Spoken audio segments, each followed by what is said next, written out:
Trade union ఆవిర్భావ దినోత్సవ సందర్భంగా అందరికీ కూడా శుభాకాంక్షలు కూడా తెలియజేస్తున్నాను.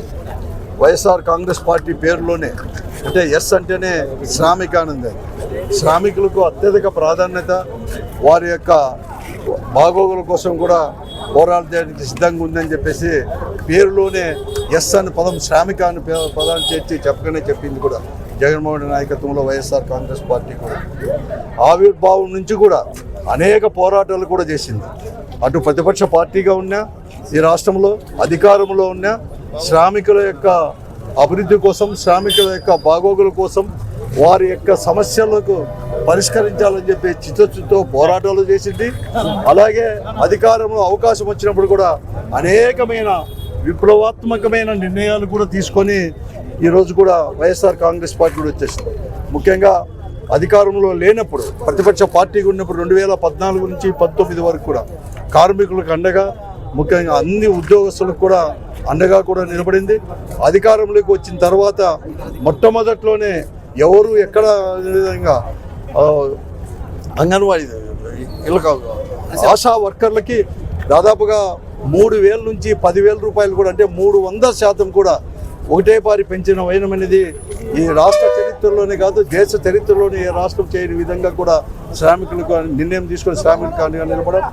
అలాగే డాక్టరా సంఘాలకు, యానిమేటర్లకు కావచ్చు, బుక్ కీపర్లకు కావచ్చు, ఒక పర్మనెంట్గా కూడా 10,000 రూపాయలు చేయడం కానీ, అనేక నిర్ణయాలు కూడా, ఒక కాంట్రాక్ట్ ఉద్యోగస్తుల్ని క్రమబద్ధీకరణ చేయడం కానీ, అలాగే అవుట్సోర్సింగ్ వాళ్ళకు కూడా ఒక కార్పొరేషన్ అనేది కూడా నిర్మించి ఒక భద్రత అనేది కూడా చేయడము.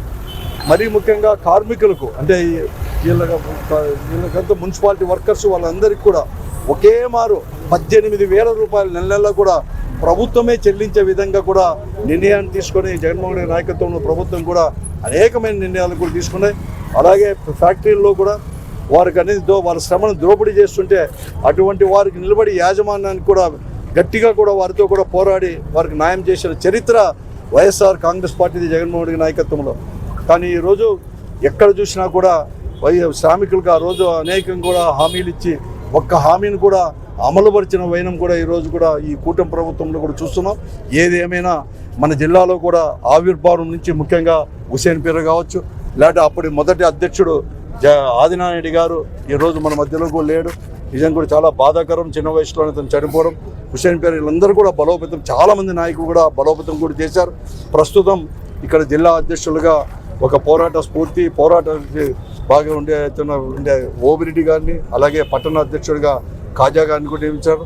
వీరిద్దరి ఆధ్వర్యంలో కూడా ఈ జిల్లాలో కూడా కార్మికులకు అండగా నిలబడి కార్మికుల యొక్క సమస్యలు కూడా తీసుకొని పోరాటం చేయాలని చెప్పి వారందరికీ కూడా వైఎస్ఆర్ కాంగ్రెస్ పార్టీ ఎప్పుడు కానీ కోఆపరేషన్ చేస్తుందని చెప్పేసి పథకాలు అంటే ఆటో కార్మికులకి అయితేనేమి, మళ్ళీ బీసీ ఎస్టీ మహిళలకి అయితేనేమి, మళ్ళీ చేయూత అయితేనేమి, మళ్ళీ కార్మిక వాళ్ళకందరికీ కూడా ఆటో వాళ్ళకైతే 10,000 రూపాయలు సంవత్సరానికి ఇస్తూ, మళ్ళీ చేనేత కార్మికులకి సంవత్సరానికి 24,000 రూపాయలు ఇస్తూ ఎంతో కొంత కార్మికులకు అండగా నిలబడిన పార్టీ వైఎస్ఆర్సీపీ పార్టీ.